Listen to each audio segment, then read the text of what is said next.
Good evening, everybody. Welcome. My name's Nasser. I'm the Editor-in-Chief of Identities.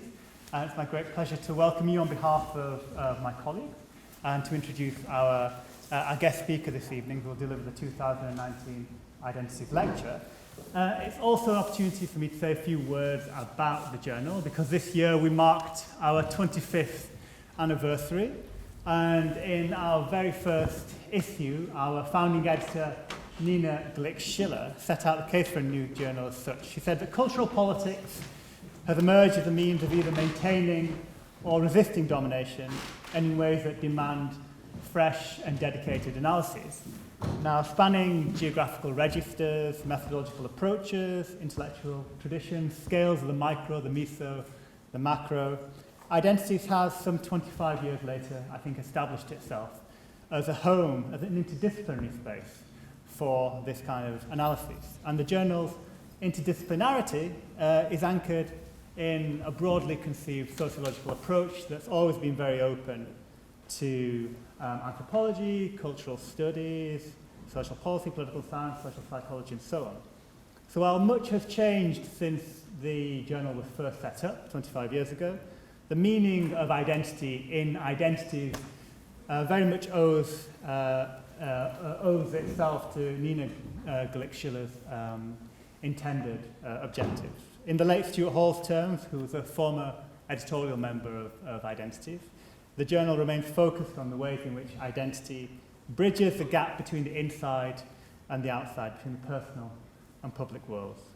Now, over this period of time, the journal has relied on the extraordinary contribution of its authors, its reviewers, its editorial board, its journal administrators, amongst others. And these presently include my colleagues, some of whom are in the room: Jean Beeman, Emma Hill, Kazim Krasnaki, Anna Solana Campos, Aaron Winter, Sophia Woodman, as well as the journal editor Michaela, who's still downstairs and who's been at the centre of the organisation of tonight's lecture.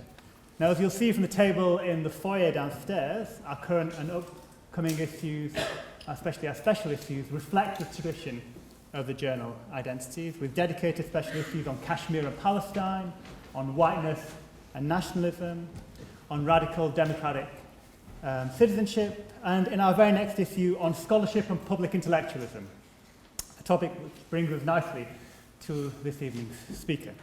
Dr. Priyamvada Gopal is a reader in Anglophone and related literature in the Faculty of English at Cambridge University. Her primary interests are in colonial and post-colonial literature, as well as with related work focusing on the novel, on translation, on gender and feminism, on Marxism, on critical race studies, and the politics and culture of empire and globalization. Amongst her numerous and varied publications are the books Literary Radicalism in India, Gender, Nation, and Transition to Independence, the Indian English novel Nation, History, and Narration, and fresh from the printer to this hall this evening, Insurgent Empire, Anti-Colonial Resistance, and British Dissent, and from which we may hear something this evening. Now, intertwined, I think, with her scholarship is a public intellectualism that's been, to quote Edward Said, unwilling to accept easy formulas, or ready-made cliches, not just passively unwilling, but actively willing to say so in public. As one of the reviewers of Insurgent Empire puts it, her work is essential in showing why we should speak truth to power like she does every damn day. And so a moment in which it feels like the systems that assess our publicly engaged scholarship, directly and indirectly, seeks to uncouple that work from being necessarily political questions. I think our speaker this evening provides us with a way of doing things differently. With courage, with erudition, and with hope in the virtue, I think, of public intellectualism. And so, on behalf of the journal, therefore, I'm thrilled to ask you to welcome our 2019 speaker, Dr. Priyamvada Gopal.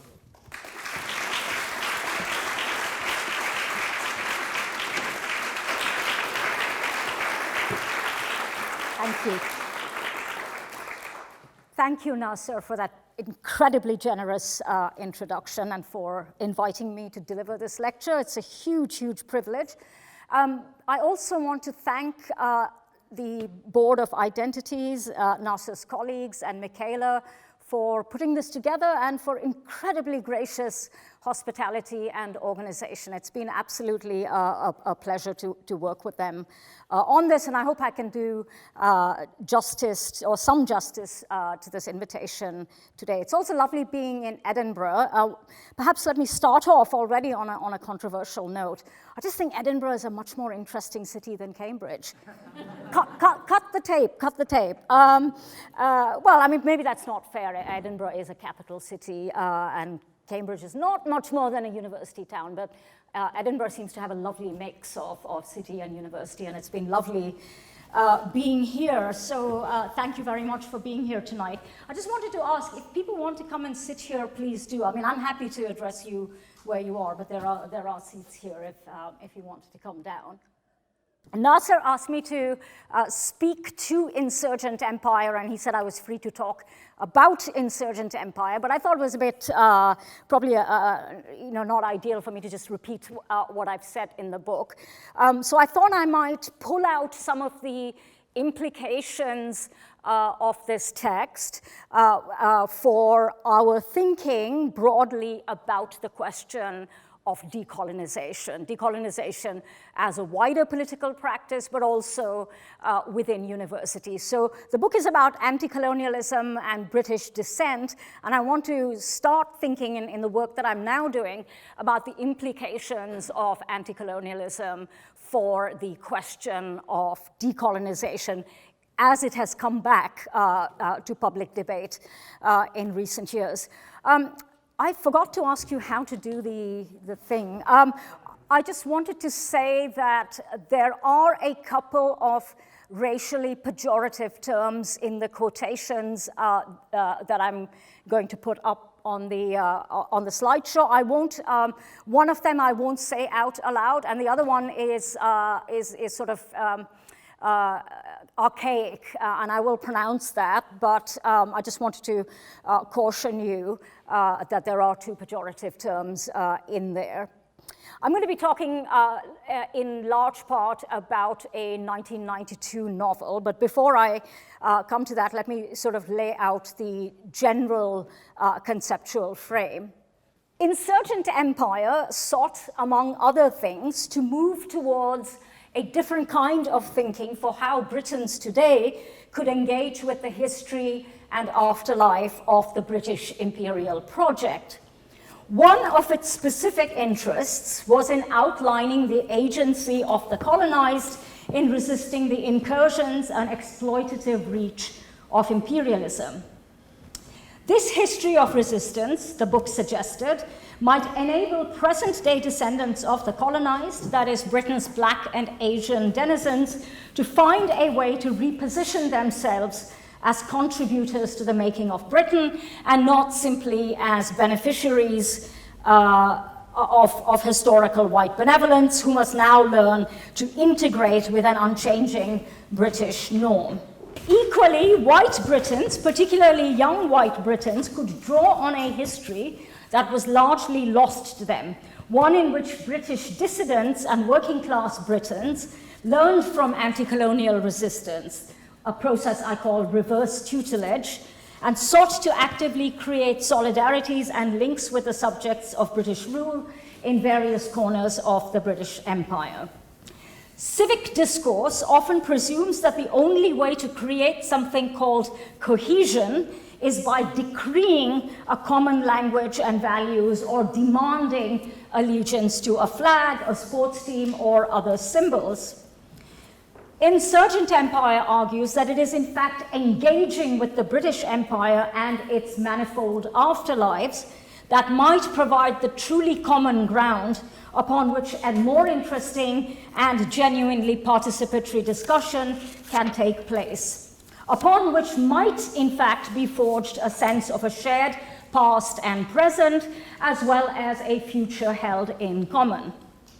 Indeed, decolonization itself, completely achieved nowhere and arrested at various stages everywhere, is an intrinsically and necessarily shared global and transcultural project, applicable across boundaries while interrogating those very boundaries. To say that decolonization as intellectual and cultural praxis enjoins us to think about our relationship to history very fundamentally is not to reduce it to metaphor, but to identify a contributing strand in a larger edifice with many intersecting and intertwined strands.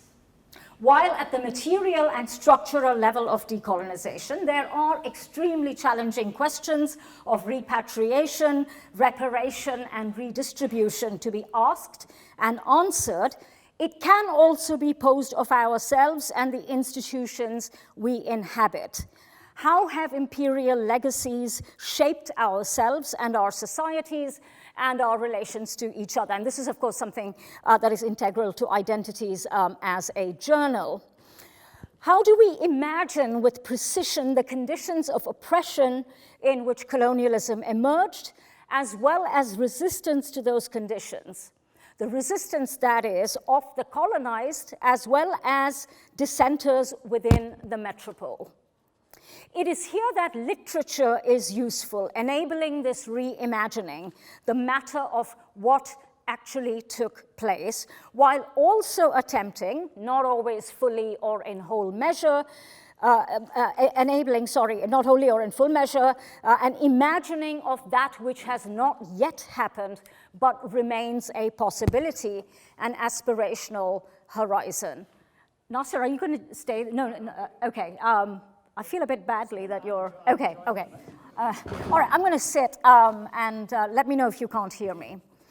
In invoking the imagination here, I mean the what if. What might the world have looked like if other possibilities embedded in history had come to fruition, had not been interrupted by the historical processes that we now take for granted, processes which naturalize what took place.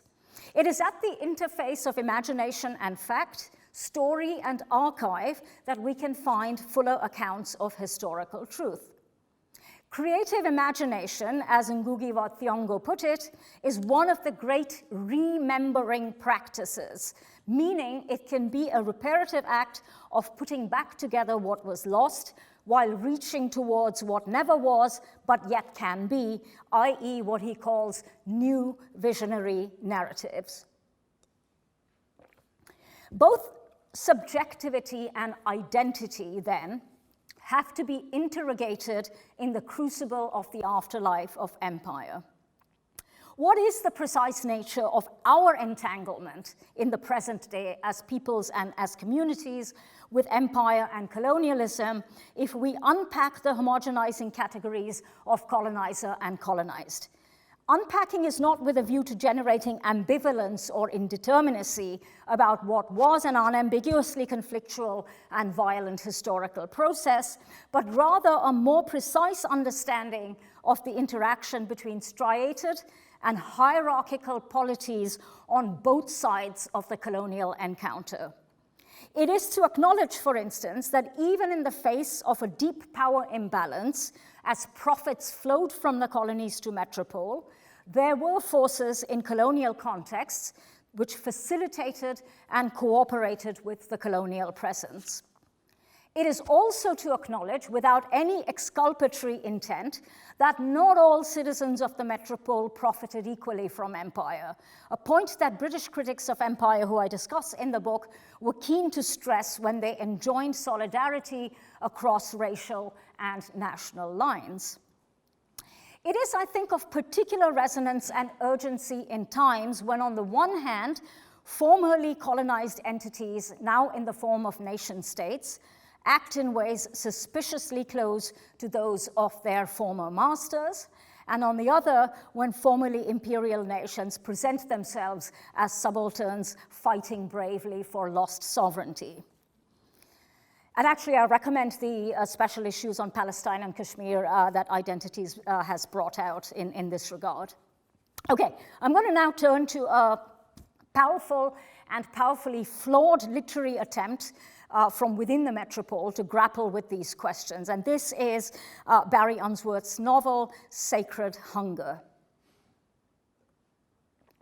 Some years ago, the Observer's literary critic argued that the most celebrated contemporary British novels were part of, quote, a spreading clump of historical fiction whose underlying assumption might be characterized not as my country right or wrong, but quite simply as my country wrong, end of quote.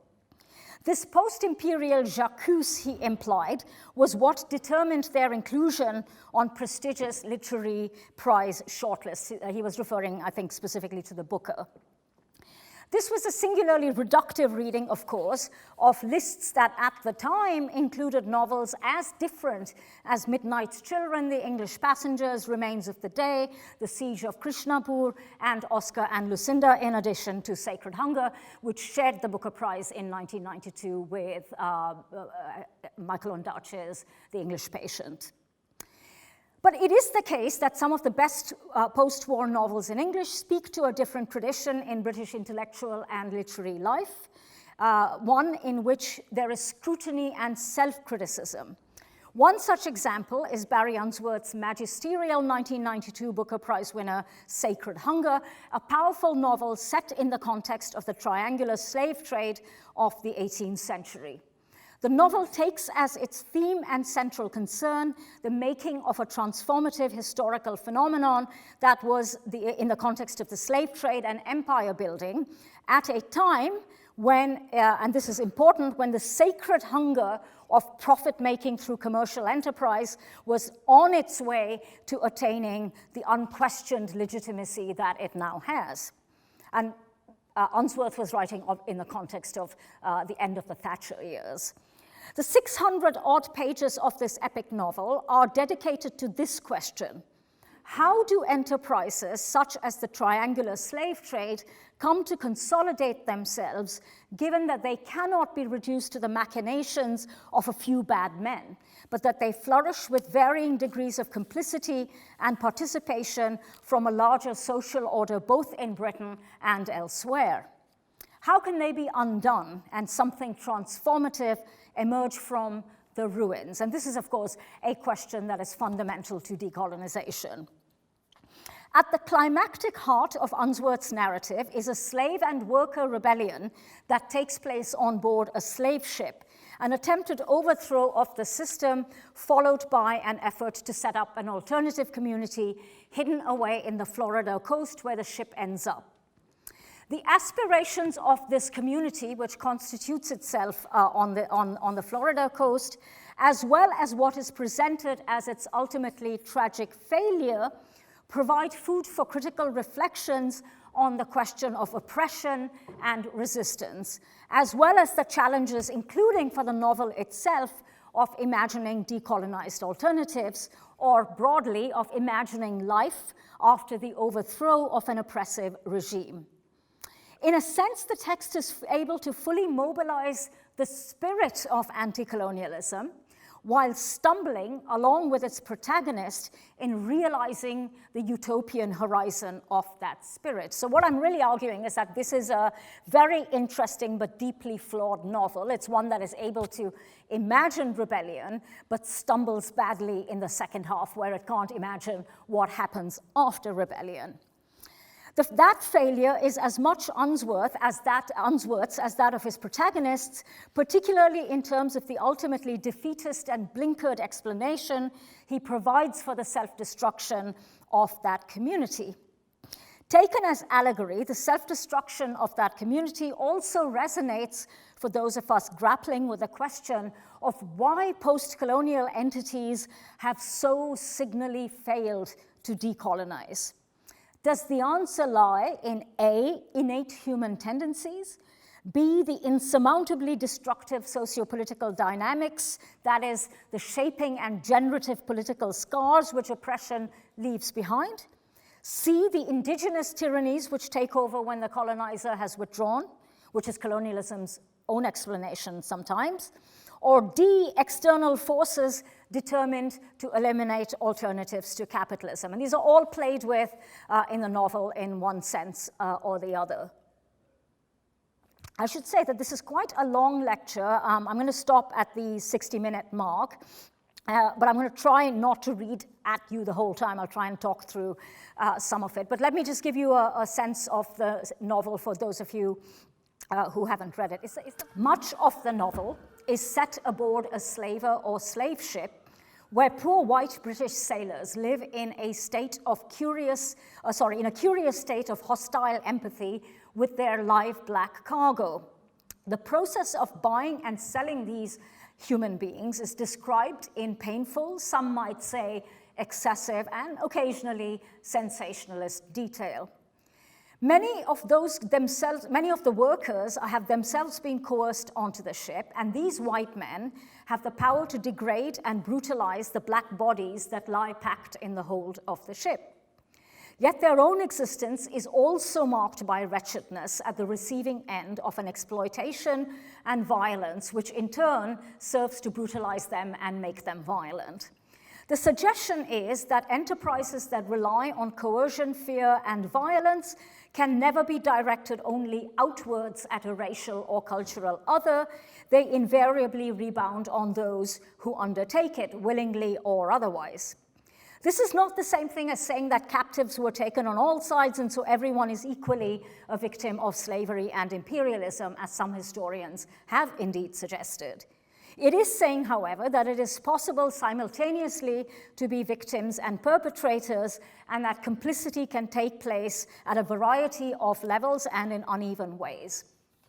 The novel explores this idea through the sympathetic and dissident figure of the protagonist John Parry, the ship's doctor, who significantly is himself fleeing a punitive clerical order in England, which had sentenced him to prison for the sin of propounding secular and scientific theories, seditious views concerning God's creation.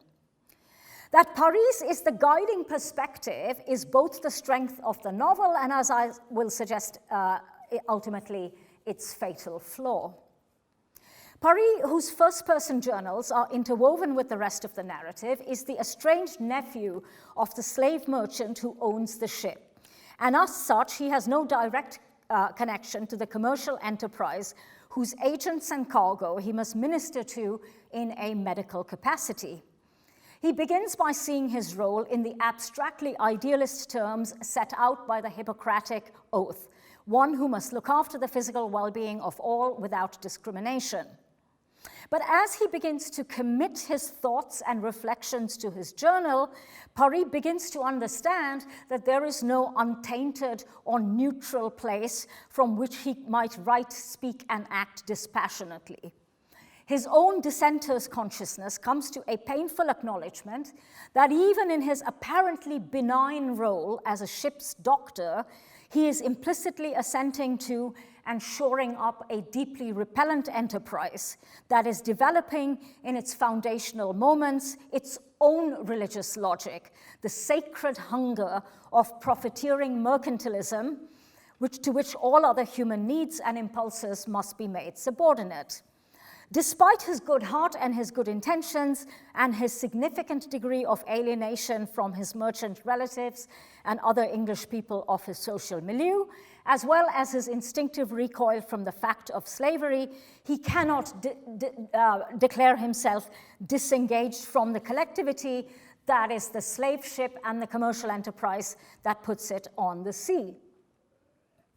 Paradoxically, it is precisely his scholarly interest in science, in trying to understand what comprises the human biologically and psychologically, which comes into conflict with his attempts to stay dispassionate. Neutrality, ironically, can countermand truth. Growing unease combined with bearing witness to the unbearable and increased horror of life on the ship, with the dead and dying bodies being thrown overboard every day, culminates in the anguished no that finally issues from the depths of his being. In this no, there is not only at long last a refusal to acquiesce and participate passively in vicious exploitation, but also an understanding that it will take something more active than moral disdain or silent disapproval to change things. The claims of empathy, the ability to make connections between human experiences, cannot be denied. He says to himself at one point, "I knew what it's like to be shackled and derided, and yet I came." But the important thing is that guilt and despair do not in themselves relieve, or exonerate. The novel suggests clearly that it is problematic to believe that the desire for death can remove the burden of conscience. The important thing about the novel is that Paris is presented at the beginning as somebody who rejects his own dissidence because it had already cost him his own freedom. He's fresh out of prison. He's very deeply wounded by having lost his wife and unborn child while he was in prison. And he decides that he's now going to choose acquiescence over a dogged commitment to truth, which he had suffered for previously. And he also decides that although he's personally repelled by the enterprise of the slave ship, he's going to try and stay detached from it. And he relies in the early days on his own failure of imagination to keep him neutral. And this is the first quotation up here. He tried to think of Africa, tried to imagine the lives of Africans, lives that would be changed more than even than his own by the ship. It was too far away. As he proffers somewhat ponderous existential reflections on the blurred boundaries between who is caged and who is free on the ship, he is warned that the ship's cargo is unusual. I think that's the next, yeah. He's told by the captain of the ship, it is one of the chief snags of the trade that the merchandise has a tendency to rise up on you. The foundational moments of capitalism, which will soon declare itself the apotheosis of freedom, are reliant, on the one hand, on oppression and captivity, and on the other hand, must fear the actual resistance to that state of captivity. Capitalism emerges, therefore, laying claim to ownership of the idea of freedom while fearing the actual human impulse to refuse captivity and oppression, which manifests in insurgency. So I'm saying there's a kind of contradiction in that foundational moment. There is a tendency to turn human beings into non-human beings who are owned, but on the other hand, while espousing freedom, a very healthy fear of actual resistance and laying claim to freedom. Though lacking the conceptual apparatus of the Enlightenment that Paris possesses as he comes aboard, the illiterate white seamen who have also been press-ganged into indentured servitude on the ships have their own insights into these questions. As they fit out the dank quarters where the living human merchandise will be accommodated, one of them interrogates the suggestion that they are doing goodly work by making small hatches so that the slaves can have light and air. If it is indeed a good deed to raise the gratings on these hatches, what are we doing putting the quashies down there in the first place? Them fellas get light and air enough in the forests where they are. So there's a recognition that freedom is actually a state that the slaves are already in before they are enslaved. So freedom rather than enslavement is the natural state.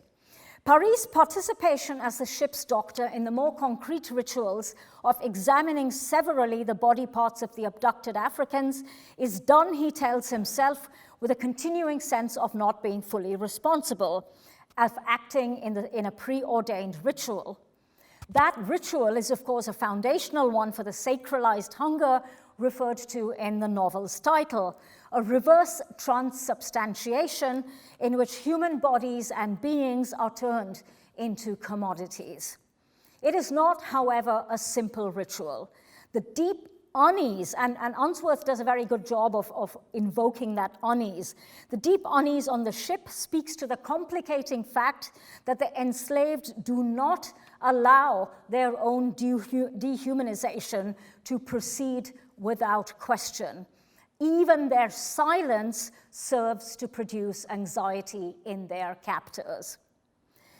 In his journal, Paris notes the profit principle's lack of any sort of perspective beyond commercial advantage, and he notes that this depends on a failure of imagination for how others see things. He attempts to embrace a clinical detachment, but once again, it is those who have concrete experiences of dealing with the enslaved who remind him that this is not easy without a healthy respect for the intelligence and agencies of those whom they have enslaved and made captive on board. You may not think it to look at them now that they are melancholy and cast down, but they are treacly sly devils. If you could open up their skulls, you'd find a plan of the ship printed in there. They know all sorts of little things you wouldn't suppose. They knows where keys is kept. They knows where the gun chest is. They knows where they can get hold of spikes to break their fetters. This is a really important moment, and you actually see this in the archives of slavery and colonialism, the awareness that both colonialism and enslavement are constantly being resisted. We know that there were innumerable rebellions on slave ships, and that is something that certainly in the mainstream discourse of abolition in Britain is completely written out, the fact of constant resistance. But actually, again, you see this in the archives of slavery and colonialism. It's actually those who espouse enslavement and espouse racial science and espouse colonialism who are deeply aware of resistance to that project. Oppressors are fully aware at the very moment of dehumanizing and capturing that their subjects are agents who cannot be underestimated. Again, it is the indentured white workers who make the distinctions that Paris can't quite calibrate, and that's the next bit. There is I someone worse off than yourself, he said. We are free men. We can gang and come as we please, not like them we have took on board. Systemic oppression may be pervasive, but it also sets up hierarchies of unfreedom, which is precisely what enables rule. So to move on now, how do we then understand the dramatic refusal that comes from the very depths of Paris's being, given that he has personally decided not to speak truth anymore, not to be a dissident anymore? The first part of the book comes to a dramatic end with the image of Paris rushing towards a slave who is about to be thrown overboard, determined to stop the crime. Paris' abandoned dissident inclinations, I suggest, and the book doesn't really explicitly account for that. Paris' abandoned dissident inclinations are reawakened, I suggest, by contagion, a term that was used by Ernest Jones to refer to the inspirational qualities of the 1857 Indian Rebellion for British workers, the transmission of the silent and determined resistance of the enslaved fellow passengers, of whom the captain remarks, there is a wicked contrary, is it the next one perhaps, maybe? Okay, well, I'll just read that. You can leave that. He says, there is a wicked contrary spirit in these people, a desire to frustrate us. The immediate reference is to one of the Africans on board who decides to stop eating, and Paris is required to assist with force-feeding him so that the contagion of rebellion, which is the refusal of thingification, to use Césaire's definition of colonialism, may not spread. Is there? Yes, and this is what the captain says. And mark you this, such a thing will spread to the others. If they see it, spoils our game to any degree. They are watching us all the time without seeming to. One man starts refusing food, and before you know where you are, they will all be doing it. And because, and we know this from the Zong case, because suicide of slaves was not underwritten by insurance, but you could get rid of sick and ailing slaves by throwing them overboard. There is a moment when the captain decides, when there is an illness, there is both a literal illness and the contagion of rebellion, they start to throw slaves overboard in a reprise of the Zong case. And the captain also says, I have known them shout and laugh with the joy of cheating us. And he's referring to suicide here. Paris is then given a schooling in counterinsurgency. He cannot be allowed to die as he chooses. They must not believe that they have the disposal of themselves. And this is the moment when he's required to force feed somebody who refuses to eat, and this man spits the food back at Paris's face, that he comes to a recognition of the fact that he can no longer stay silent. Okay. And this moment of silent recognition, is also the moment of open, triumphant insurgency. It is this recognition of the same impulses to both insurgency and compassion, refusal and abjection, that finally results as ailing slaves are thrown overboard for insurance purposes. And that's when Paris shouts, "No," he shouted, "no." With all the strength of his lungs, aiming his voice at the sky, he shouted again, "No." This, we are told, is also a moment of emergence into light and space that Paris will carry with him for the rest of his life. It is telling, I think, that sacred hunger cannot fully explicate or imagine the insurgency that takes place aboard the ship beyond this point at which Paris shouts no. We know that he comes to a climactic moral recognition of the impossibility of putting a dissident sensibility into abeyance. We also know that he has been further radicalized by the company of the artist intellectual Del Blanc, who is a more than slightly overwritten, indeed bordering on caricature, figure of an Enlightenment intellectual. It is at the confluence of the most abstract theory and ineluctably concrete practice that Paris becomes a full-fledged naysayer.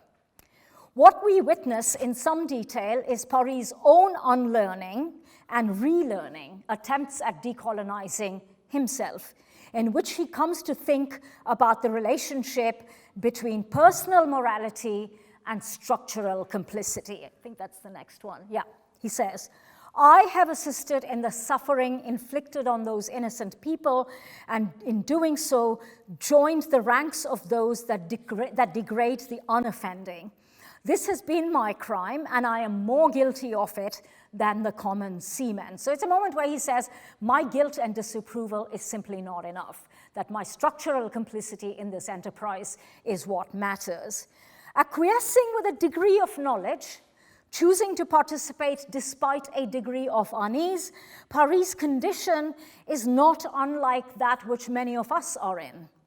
We might, for instance, abhor the policies and practices that lead to 39 people dying horrific deaths in a refrigerated trailer in Essex. But it is less likely that we routinely think about the connection between that incident and the Made in Vietnam label on what we wear. The only complete choice in the novel is the one that is made in the context of contagion and learning from resistance. The refusal, late in the day, to continue to participate in an oppressive system. The insistence that it is time to learn from resistance. This, I suggest, is the germinal moment of decolonization. In the light of this climactic moment of refusal and recognition with which Book 1 ends, the second half of Unsworth's epic is both puzzlingly and yet almost predictably structured, not just as tragedy, but as entropy. The desire for a new social order falls apart, not just as a consequence of outside forces, hostile outside forces, but also a seemingly inexorable drive to fail. A revenge plot is intertwined with the story of the last days of an idyllic settlement which is heard about back in Liverpool, a kind of settlement somewhere back behind the coast where black and white live together and where no one is chief. The novel's vision, which is really Del Blanc's vision, of a post-slavery, post-imperial, and post-racial egalitarian community is rendered in not quite convincing pidgin and is frequently crudely patriarchal despite itself. A vision of men and I mean men, sharing everything in relative harmony, including women, who are largely figured as homemakers, lovers, and mothers, if on occasion spikily articulate. The political vision of a post-slavery society where no one is chief and no money exists is presented as Paris' vision, and as one that is ultimately rejected by many others in the community, especially for those for whom the memory of the slave ship remains powerful, bitter, and unconducive to abstract political ideas. First, you bring us here. You say we are free, then you want to make us serve some idea in your head. But the people cannot serve your idea. You cannot make them do that. And there's a really interesting moment where when Paris pleads with them to keep the community egalitarian, and he says, look, we're all in the same boat.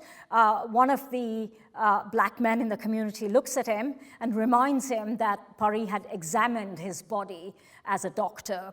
Same boat, is that the slave boat you're talking about? In other words, the memory of slavery cannot just be erased by declaring a post-racial society. How do we understand, then, the failure of this community living without constraint of government or corruption of money, documented in the last half of Sacred Hunger? I don't have time for an extended reading of the text, but I want to raise some pertinent questions that I think resonate for a wider discussion of decolonization and afterwards. One key problem in the novel is that despite suggesting rightly that the moment of rebellion is itself a dialogical one, the theorization of transformation after rebellion is determinedly from Paris's perspective via Del Blanc's theories. It is therefore determinedly white, very male, and as far as theorization goes, explicitly European, with shades of Rousseau and Locke in the theorizing of what must happen afterwards. It is a universalism that is not, in fact, rich with all that is particular, but it is particular to a historical moment in the life of Europe. I think there's another, this one. Yes, this is Paris' understanding of what has happened. A ship blown off course, a scuffle of sick and desperate men, the blood of a madman clumsily and almost casually spilt. He had seen in these a truth of politics, a revolution, the founding of a new order. And now is the interesting moment. But it was I, after all, who began it, Paris thought, I who stepped forward under that witnessing sky, for the sake of others or myself. And you can see what gets written out here is the fact that he stepped up at a moment when others had rebelled, that he had stepped up at a moment when there was a shared rebellion of slaves and seamen, and it was he who was kind of last to arrive at a recognition of revolution. The black characters in the second half of the novel are presented as challenging Paris' Eurocentric perspective, especially when they reject the idea that black and white are in the same boat. But improbably, given the actual history of anti-colonialism and decolonization, none articulates their own vision of what a new society might look like. The novel's failure, I think, is that rather than explore the ways in which multiple cultural resources and ideas of freedom and human rights might be forged in dialogue, reciprocity, and collaboration, Unsworth's novel turns in the second half into a cross between The Lord of the Flies, Rousseau's Social Contract, and Robinson Crusoe, albeit with both white and black acting as multiple Fridays to multiple Crusoes. It is this vision that founders, for good reason in some ways it would seem, because it is so culturally bound and dirigiste, with the white man positioned once again as the prime mover of history. as against the spirit of the rebellion that had brought this community into being. So what I'm saying is that the first half of the novel is keenly aware of the dialogical nature of resistance. It abandons that dialogical vision in the second half, where it tries to imagine a post-slavery, post-racial community. Equally troublingly, given that Sacred Hunger was written in some ways explicitly as a critique of Thatcherism, as an assessment of the Thatcher years, those who refuse Parry's liberatory rhetoric are used to voice the very Thatcherite notion that airy-fairy egalitarian ideas are not for the real world. It's the black characters who tell Parry that egalitarianism will not do, that the real world is not egalitarian. One can read Sacred Hunger more generously. Read more generously, the failure of the liberatory post-rebellion vision of Sacred Hunger serves to interrogate the idea that a society can emerge out of so vicious a phenomenon as slavery, unscathed by bitterness or ideological scarring. This failure might well allegorize our post-slavery and post-independence world that is still neither post-racial nor post-colonial, even less is it post-capitalist. The problem, however, lies in Unsworth's suggestion that slavery itself is bound to resurface in human societies, and that the sacred hunger, which the novel so powerfully questions, may, after all, be innate. This would mean, then, that despite its powerful vision of rebellion and a righteous society, the novel ends with a deep pessimism of the intellect. Slavery, tyranny, violence, greed, it appears to suggest, are far too deeply embedded in human life to be transcended. There is indeed, perhaps, no alternative. So the novel does flirt with that beloved Thatcherian notion that there is no alternative. Familiar political hierarchies and exploitative social structures will inevitably reassert themselves as innate as the impulse to resist them. It is as though, having invoked the possibility of a cross-racial alliance across class boundaries and cultural lines, Unsworth's imagination stops short. It cannot proceed to work out the contours of a state of egalitarian liberation in quite the same forensic detail with which he invokes the wretchedness and viciousness of racial capitalism in its formative moments. And perhaps in the grip of late capitalism, this is a condition not unknown to most of us. We can diagnose and repudiate without offering detailed and historically precise blueprints of what we might envision in its place. Perhaps it is of some significance that the narrative opens and closes with the figure and voice of the dying old former slave mulatto, who many years later reminisces to general disbelief of having been born not a slave on a plantation, but in what he calls a paradise place where all the people live together as friends. White or black don't make no difference. This vision, it is safe to say, still remains, even in our present, only an aspiration. If we believe, and I posit that any commitment to decolonization must take this leap of faith, if we believe that human behavior is not immutable, and that thus what we have not necessarily seen before in history may yet come to pass, then it is necessary to examine with a critical eye all those tendencies and structures which would arrest, deform, impede or otherwise defeat such a project. That is, all the tendencies in our present which militate against decolonization.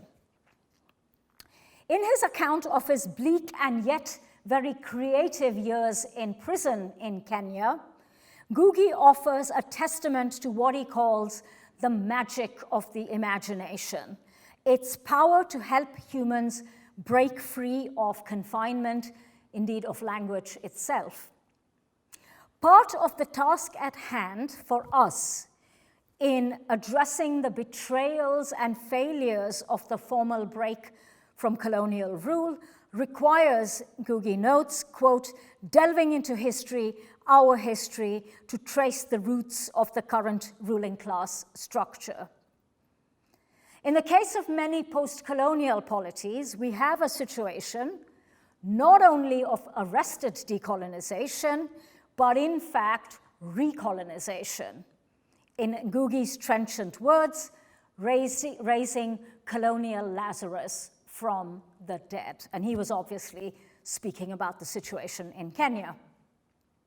Ngugi notes that for some people, this state of resurrection, much as the end of sacred hunger suggests, was proof that human nature, white, black, or yellow, never changes. It remains evil, so that there is a sense of inevitability in being made to plunge back into days of the colony, only hours after being tantalized with glimpses of new dawns. Is it the destiny of the post-colony? That is it a destiny to be plunged back into colonialism moments after a new dawn? Ngugi's answer to the demons of despair which haunt him while he is in prison is an emphatic no. We are not destined to failure. There are other histories to draw on, histories of resistance. It seems to me that any template of decolonization must be an amalgam, a dialogical amalgam of insights and lessons learned from different sets of struggles and the cultural and political resources that they drew on. There cannot be a West-led decolonization, but nor can there be any uncritical resurrection of non-Western tyrannies and structures posing as the non-colonial or decolonial alternative. So we are in a state where we have to be hyper-vigilant about the return of colonial discourse, both in the West and in formerly colonized contexts. What I'm saying is that we don't need to unilaterally and uncritically junk the Enlightenment. But the ideas of the Enlightenment have to be understood, first of all, as not just Western, as the Enlightenment itself drawing on multiple critical traditions. But we also have to understand that decolonization and any vision of emancipation can't just draw on Enlightenment defined as a Western tradition. And we repeatedly see in debates around freedom today, and that's how I end Insurgent Empire, talking about the ways in which the idea of freedom and liberation has been hijacked by capitalism and by the elites of the West, so that it is again presented to us as a white Western idea. And I think we need to complicate and return to the multiple trajectories of resistance that might go into our present day understanding of what freedom in the light of decolonization might look like. And I'll end with, I think, what remains for me my favorite general understanding of freedom, and also of the work that is entailed in decolonization when it comes to both formerly colonized cultures and the metropole. And this is a quotation from Jamaica Kincaid's small book called A Small Place. And might not knowing why they are the way they are, why they do the things they do, why they live the way they live, why the things that happened to them happened, might that not lead these people to a different relationship with the world, a more demanding relationship, a relationship in which they are not the victims all the time of every bad idea that flits across the mind of the world. I mean, she's specifically calling on the formerly colonized to think about themselves as agents and to demand and to develop a more demanding relationship to history. It seems to me that it is precisely this demanding relationship with history and with the world that is required of us if indeed we wish to decolonize. Thank you very much.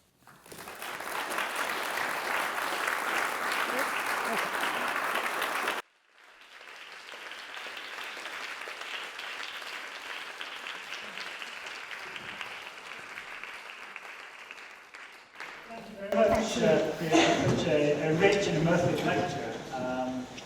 We have about half an hour for a discussion before we can break. There will be wine and some canapes downstairs, but we kindly to remain here to sign some copies of a book which we'll be selling. But before we get to that point, can I open up the questions please to the audience? And if you could just perhaps introduce yourself, say your name. This is an old kind of space designed for being able to be heard. So I don't think we need a roving mic. But if somebody wants to kick us off, otherwise I might pass you the chair to ask a question. Well, my opener, I suppose, based upon the content of your lecture and also the content of your book, is the capacity of insurgency as a category to furnish both not liberation or not even resistance, but a means of simply pushing back against the objective of the colonizer. Yet it seems to have an elasticity about it, that it can stretch both anti-colonial struggles for sovereignty, but also in the context of the reading the book you discuss in such detail, not playing ball. And I'm interested to know whether you tried to, did you set out to have a concept which could do that, or is it something which you tried to, which has come to through the exercise of literary?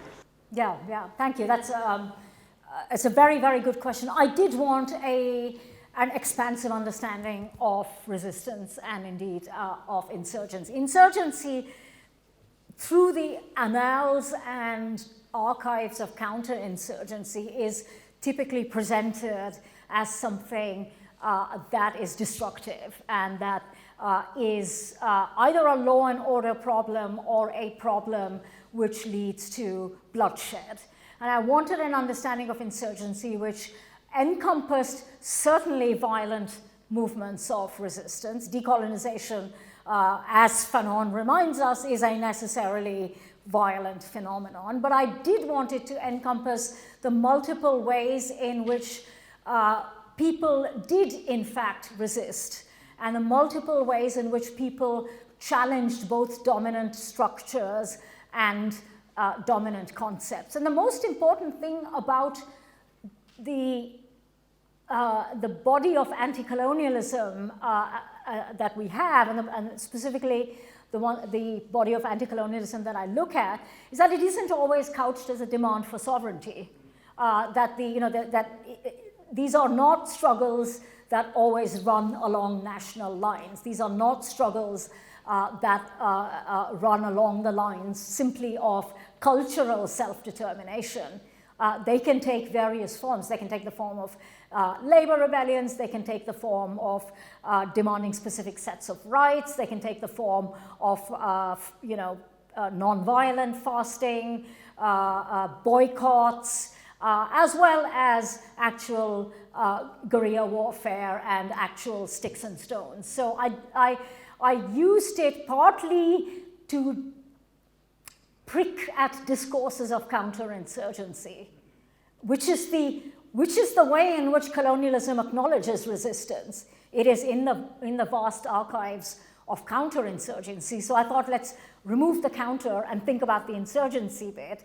But I do think that, yeah, I wanted something that, like resistance, is expansive. Well, if we then draw that forward, is insurgency a normative category that you would propose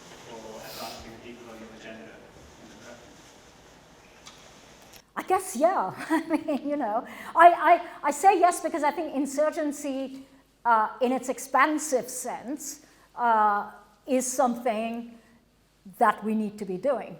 But I'm also saying that it can take multiple forms, and freedom, for instance, which is another expansive context, is defined differently depending on what the contextual imperatives are. So it means something different to be insurgent in the context of a university, and it's something different to be insurgent in the context of a self-determination movement.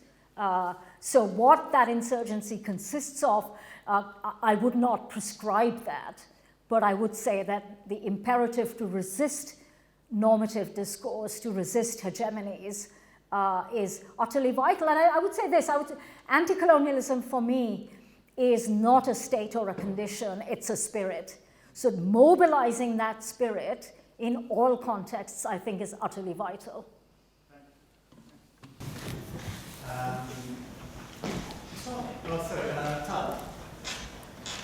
Thank you, Nasa.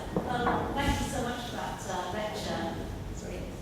Sorry, yes. I'm Talas Ahmed, School of History, Classics and Archaeology, and also co-director of the Centre for South Asian Studies here at Edinburgh. I really enjoyed your lecture, and also I feel privileged because I've actually read your book as well, and also enjoyed it profoundly. And just I think one of the reasons is what you ended your lecture on, which I think is what's so wonderful about it is that you are pointing out precisely the hypocrisy of capitalism that tries to make out that it gives us all these freedoms and the ability for us to be genuinely free thinkers and independent, and that we can go out and do anything, and yet it is precisely that system which does act as a fetter on truly allowing the human imagination to take on the leap. And that's what one of the things that I found really fantastic about it, and I think that especially also the way that you're destabilizing sort of the notion that that when it comes to both the colonial world and the metropole, about how there are all these different kinds of nuances in terms of how inside a deeply colonial society you can have sections of the colonized world who will acquiesce with the colonial order in precisely the same way that in the metropole you can have different sectors of society, particularly from below, that will want to try and destabilize that same colonial order.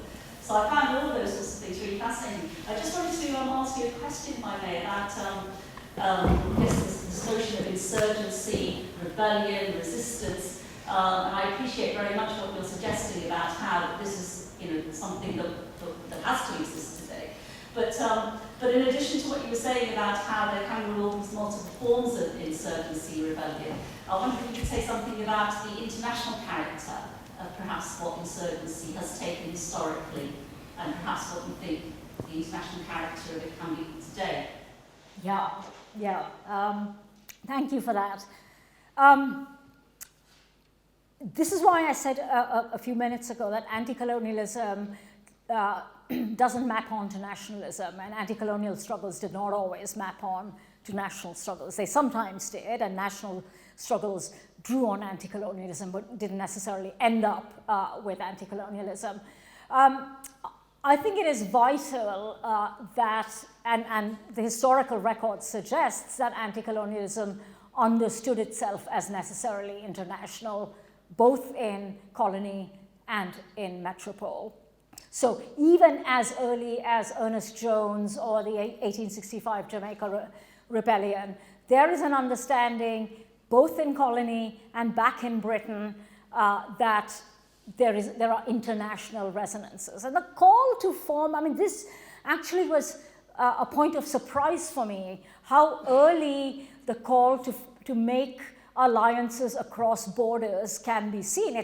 It can be seen in 1857, but actually I think it can be seen before in anti-slavery movements as well. I started at 1857 partly arbitrarily because you have to start somewhere. There is a recognition that to fight colonialism is to fight people who are oppressors wherever they go. So that, Jones, among other people, is saying to the working class people of Britain, the same people who are ensuring that you live in miserable conditions are the same people who are denying Indians their right to sovereignty. So the sense of an international cross-border, cross-cultural alliance emerges very early. Internationalism per se is, of course, a post-1917 concept. I mean, it is something where the Russian Revolution, communism, multiple forms of socialism start very explicitly to theorize anti-colonial resistance as necessarily having to be international. So I would say the internationalist character of anti-colonialism is utterly vital, very, very important, and that it emerges, in fact, before the Russian Revolution, before you might expect it to emerge in a political sense. In terms of implications for today, I said this earlier today in the masterclass.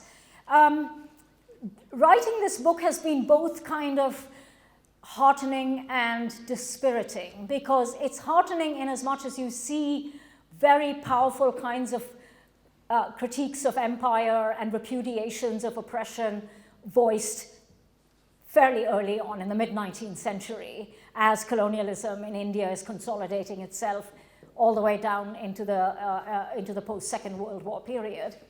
But I can't also be struck by the fact that this international solidarity, that internationalism has actually been largely co-opted by capital, and in many ways, in many ways not entirely practiced as it ought to be on the left. And that anti-capitalism understands that it ought to be internationalist, but it has failed to really realize internationalism. And part of that is for very powerful material reasons. The world is structured in ways that militate against international solidarity. This is why people apparently on the left, people apparently on the British trade unionist movement can stand up and denounce migrants, can stand up and insist on the rights of the so-called traditional working class, meaning white working class, as opposed to the working class, which is necessarily international and multiracial, cross-racial. So one of the questions that I'm left with after writing this book is there was a powerful internationalist discourse, and so much anti-colonialism was self-consciously internationalist, but why have we failed, in a sense, to actually mobilize and continue that spirit of internationalism? I mean, it exists in rhetoric. I'm not very sure that it exists even in left practice. And another way in which it has, internationalism has in a sense, present-day internationalism has failed for me, is the kind of bizarre way in which, in British progressive and left circles, only the imperialism of the West matters. And we continue, in a sense, to say, well, what's happening in Syria or Kashmir or Brazil, that matters rather less than the American empire. Because actually empire doesn't just function in terms of a single metropole and then the rest of the world. Empire is itself also a spirit, and it is coursing very rapidly through the world, including through post-colonial contexts, and therefore the resistance to it has to be genuinely international. We now have a slightly moth-eaten internationalism where we rightly might mobilize against the American imperium, but far too many of us are still willing to give tyrants in Asia, Africa, and the Middle East a free pass because apparently of imperialism. So I feel that the spirit of anti-colonialism as internationalism is considerably vitiated. And I wish I could feel more powerful about that, more hopeful. Sorry, I didn't mean to give you a glum answer, but I have been thinking about the failures of internationalism. Hi, thank you. My name is Noel Maxwell. I'm a PhD student at School of Divinity here. I'm a researcher at Asian Theology. I was particularly struck by something that you said, forgive me if I'm quoting you wrong, but I was interested in your idea of decolonisation project. It has to be an amalgamation of sources, and it can't be a West-led decolonisation, nor can we resurrect non-Western practices. And I was wondering if you could speak more about that, because I guess my worry is essentialism. How do we avoid essentialising non-Western practices when we're looking for sources of say that in my own research, where the theologians that have to critique Western theology, Asian theologians, have tended to disorify and essentialize Asian traditions. Yeah, thank you. I mean, that's a very important question. I don't know if everybody caught the question. Would you like me to? Yeah, you did? Okay. I think we can easily militate, I put easily in quotation marks, against essentialism by noting, and this was one of the insights that drove the writing of this book, I am not anti-universalist. I am not anti-realist, and I actually believe that there can be formulations of objectivity that are critical and textured. But in order to arrive at the universal that is constituted of particulars, you might recognize Césaire here. When Césaire attacks Western humanism and Western universalism, says these are kind of hypocritical parochial practices masquerading as universal. And he says, I do want a universal. I want a universal that is rich with all that is particular. But I think it is very important to say that those particulars cannot be ossified particulars. Edward Said notes in his kind of posthumous lectures, posthumously published lectures, that the one great cultural universal is resistance traditions, traditions which challenge hegemony, challenge tyranny, and challenge power. So when I say draw on non-Western traditions, I emphatically do not mean static, ossified, essentialized traditions. What I mean is something that Fanon also recognized. Fanon is often presented as a kind of simple post-structuralist, but in fact he had a very, very profound and textured understanding of truth. What he says is that the dynamic of colonialism is what enforces essentialism. It is colonialism which puts cultures into discrete categories. And that's very easy for state multiculturalism today as well, just to say, oh yeah, there are multiple communities and everybody will do their own thing, but this is the state and this is what the state will do, but within those bounds you can all go off and do your own thing. But if we understand, as Fanon did, that cultures by their very nature are dynamic, are constantly learning from other cultures, they're never ossified, then you are working with an idea of non-Western traditions that both takes cognizance of resistance traditions, traditions of emancipation, traditions of learning from other cultures, traditions of engaging, of interculturalism, learning from other cultures. And you understand very fundamentally that by definition cultures cannot be essences, that they are moving, and that in a decolonized situation, cultures would be necessarily dialogical. And once you're dialogical, you're no longer an essence, if that makes sense.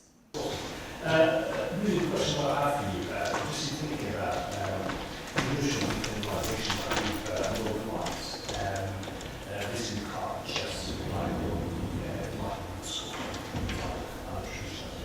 I'm just wondering if there's a scope to have any interlocutors in your work with this theory of decolonization and identity, Latin American groups, especially the critique of the instincts of nucleus of Eurocentrism, the attitude of non-ministry, the attitude of power, and the concept of Sorry, can you repeat the last sentence, please? I'll repeat the gist of it. Yeah. So as I understand it, the question was about interlocutors in relation to what I said about the Enlightenment, and specifically the people who theorize decoloniality. One thing the book doesn't do is get into polemics with present-day theorists. It's a kind of determinately historical and historicist study. I do have a section at the beginning where I explain how this is different from Mignolo, for instance, and why I'm not a fan of pluriversality.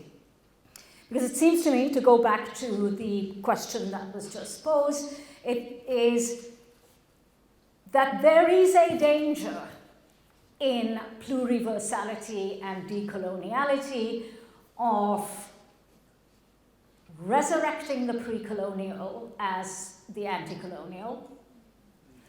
There is a danger of not paying attention to the ways in which cultures are necessarily mobile and interactive. There is a way, when you pluralize something, and there are many reasons to note that the West isn't the only source of epistemology. I think there are very important reasons to do that. But pluralizing seems to me to be an easy option. So you say, well, there's loads. Go pick your own, there's loads of options. And everybody has an epistemology. For me, epistemology is a theory of knowledge, and therefore it does have something to do with truth, reality, and knowledge.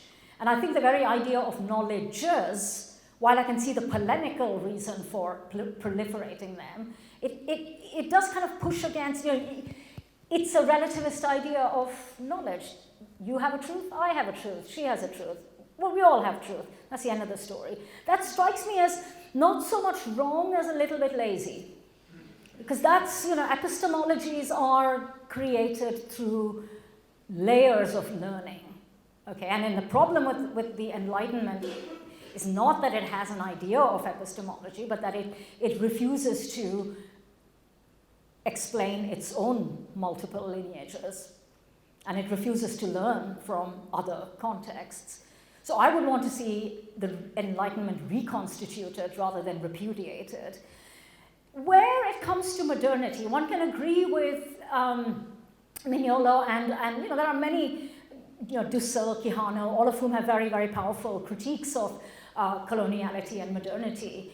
But equally, I think we can't just abdicate modernity. Modernity, like much else, is a paradoxical and complicated formation. And I would also say that the colonized and the enslaved contributed to the making of modernity. And that has also been slightly written out in handing modernity over to the West, just as we kind of hand universalism, epistemology, etc., objectivity to the West. And there's a kind of abdication of agency there. I mean, the modernity was made through the labor of black people, and then subsequently the colonized. And it seems to me a little bit odd to just say, well, that's just the West, we're going to go off and do something else. And I think the question of what that something else is that wouldn't just be a resurrection of the pre-colonial has not been made clear. And I am skeptical. Mignolo and I were joint keynotes a year ago, and we didn't resolve this, but I am skeptical of the idea that before colonialism, everything was very cool in gender and sexuality. That's not my experience of my context. I can't speak to Latin America, but I do know that there are also Latin Americanists who have challenged that particular strain of thought. But it seems to me that it leads to that strain of thought where you say, before the colonizer came along, we had all these great ideas. There are great ideas, but I don't think there were only great ideas. There were also things that we would not wish to resurrect that are in fact being resurrected in contexts like my own, and therefore I'm cautious about that line of thinking. That hand has been up for a while. Sorry. Okay. The question here and then the question.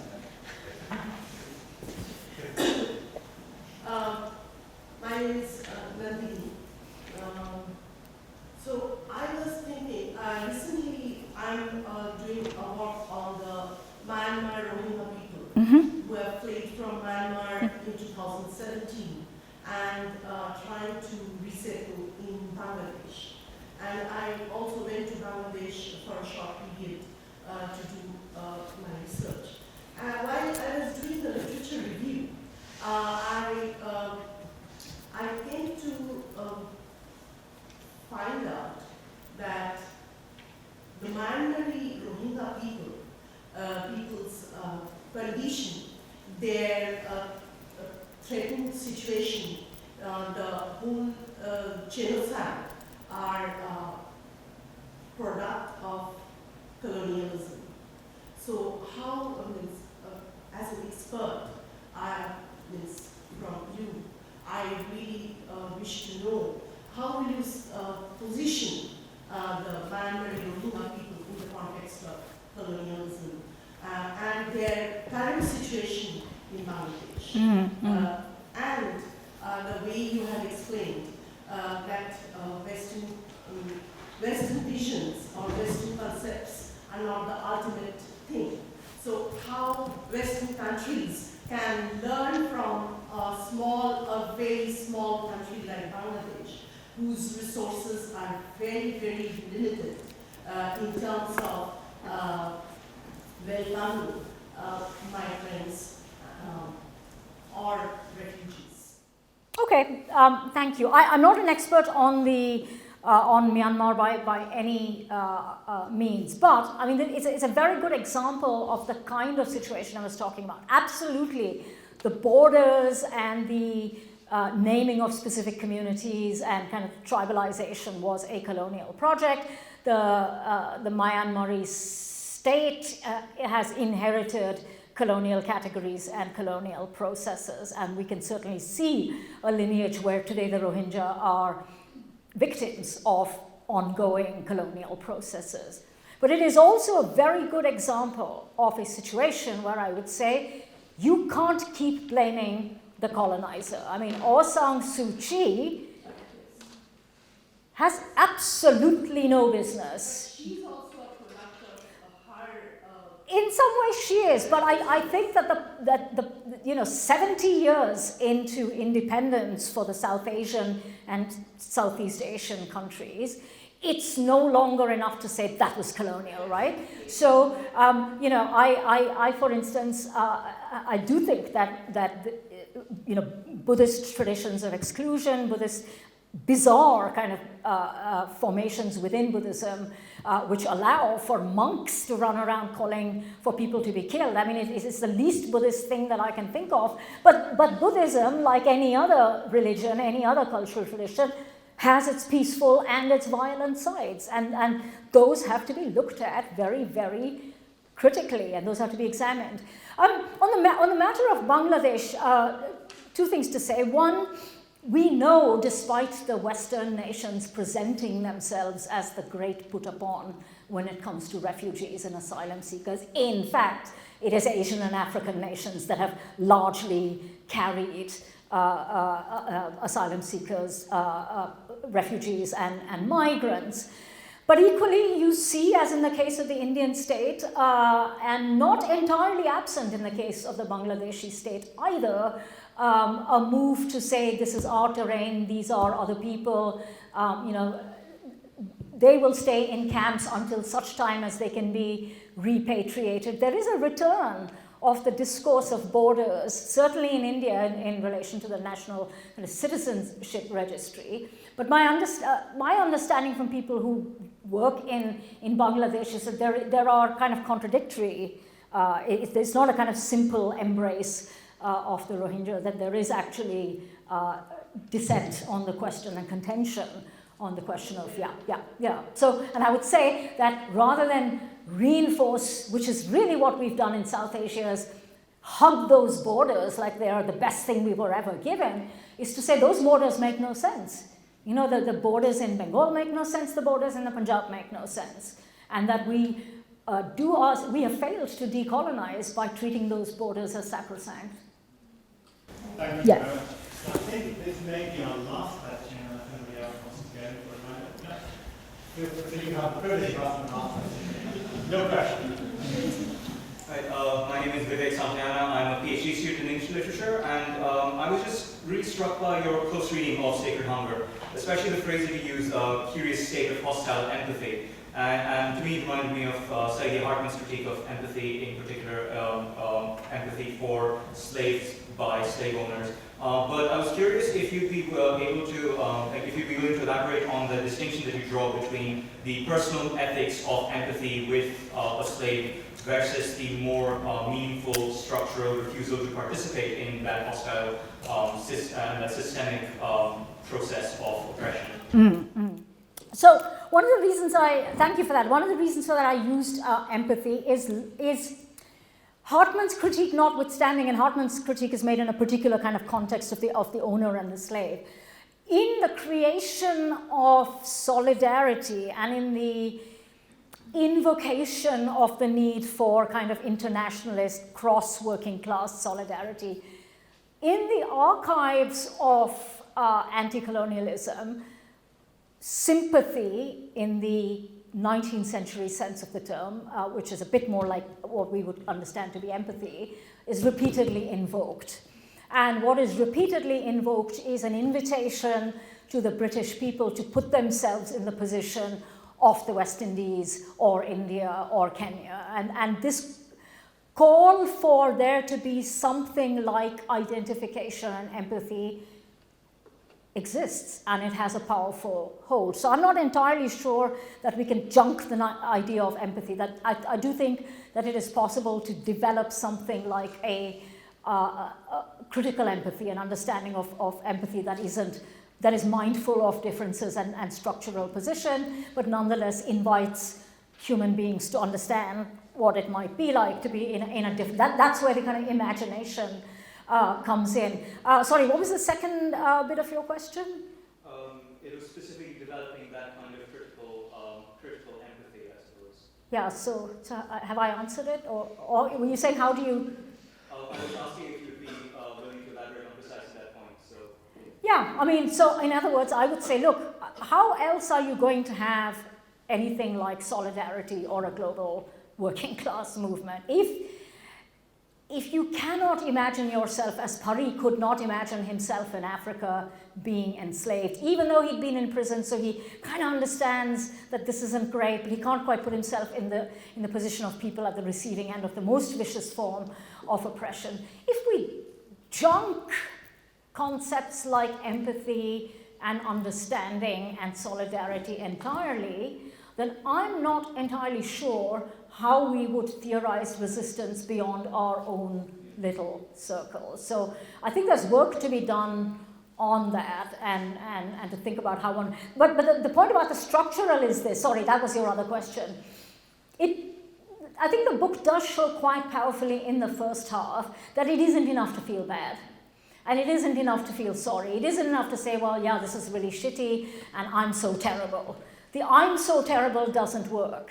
And I think that what is called for, certainly in the first half of the book, is to understand how you're positioned and how that position, and that applies really to all of us, how that position means you are, like it or not, upset or not, whether you feel terrible or not, you're furthering a system that is oppressive. And you have to ask much tougher questions than just be a little bit uneasy. So, before I invite you to join me in thanking Priya for an excellent talk and Q&A, just a reminder that Priya has agreed to thank you for the book here. Meanwhile, downstairs we have wine and canapes, so let's see where things are chewing. And a reminder that under no circumstances whatsoever can you bring in food or drink back into the question. We have limited that game there. But please join me in thanking Priya for this excellent talk. Thank you. Thanks very much. Thank you.